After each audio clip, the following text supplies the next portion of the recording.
साल भर पहले जब सीमा की शादी राजेंद्र से हुई थी तो वो मन में हजारों सपने लेकर अपने पति के घर आई। शुरुआती दिनों में उसे अपने सारे सपने पूरे होते दिखे थे। उसके ससुराल वाले खाते पीते लोग थे और वहाँ कोई कमी नहीं थी।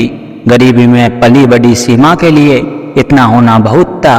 उसे लगा कि ससुराल जाकर उसकी जिंदगी बदल गई है, उसकी गरीबी हमेशा के लिए पीछे छूट गई है।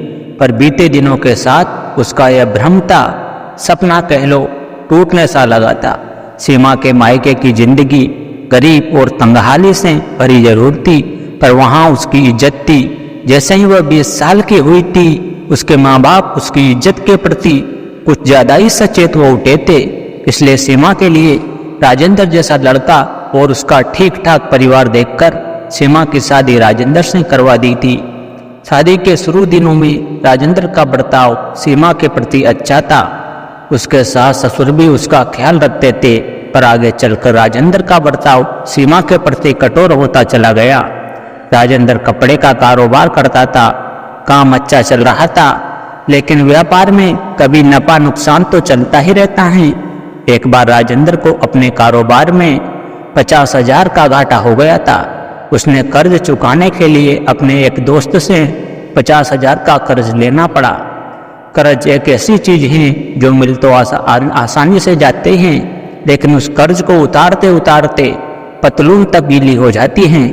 कुछ दिन यूं ही गुजर गए, पर एक दिन वह भी आया जब मोहित नाम का यह दोस्त राजेंद्र से अपने पैसे मांगने आया। तो राजेंद्र के हाथ पैर फूलने लगे। उसे समझ नहीं आ रहा था कि वह इतने रुपए कहाँ से ले ताकि अपने दोस्त के कर्ज से छुटकारा पा सके। राजेंद्र ने इस बारे में गहराई से सोचा और तब उसे लगा कि उसकी पत्नी ही उसे इस कर्ज से छुटकारा दिला सकती है।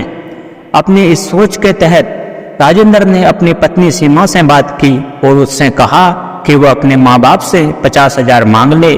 तो सीमा ने अपने मायके के हालात बताते हुए राजेंद्र से कहा, देखो जी, जहाँ 2 वक्त की रोटी का जुगाड़ करना ही मुश्किल से हो पाता है, तो वहाँ इतने पैसों का इंतजाम कहाँ से हो पाएगा। ठीक है, राजेंद्र उदास लहजे में बोला, पर मेरे पास एक और तरीका है। सीमा मुस्कुराते हुए बोली, मेरे पास रूप और जवानी की दौलत तो है, मैं इसी का इस्तेमाल करके पैसों का इंतजाम करूंगी। क्या बकवास कर रही हो तुम? राजेंद्र तेज आवाज में बोला। सीमा बोली, मैं बकवास नहीं कर रही हूँ, बल्कि मैं सच कह रही हूँ। कर्ज उतारने का बस यही तरीका है। तुम चाहे कुछ भी करो, मैं यही करूँगी। फिर सीमा ने एक दिन एक आदमी को बुलाया और कहा कि रात भर मजे लेना है तो 5,000 देने पड़ेंगे। वह आदमी काजल की खूबसूरती को देखकर तुरंत राजी हो गया। इस तरह से काजल ने 10 दिन में 50,000 इकट्ठे कर लिए।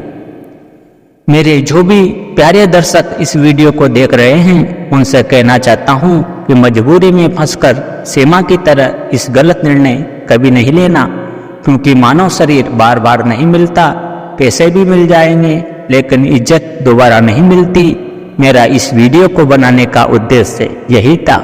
जय श्री कृष्णा दोस्तों।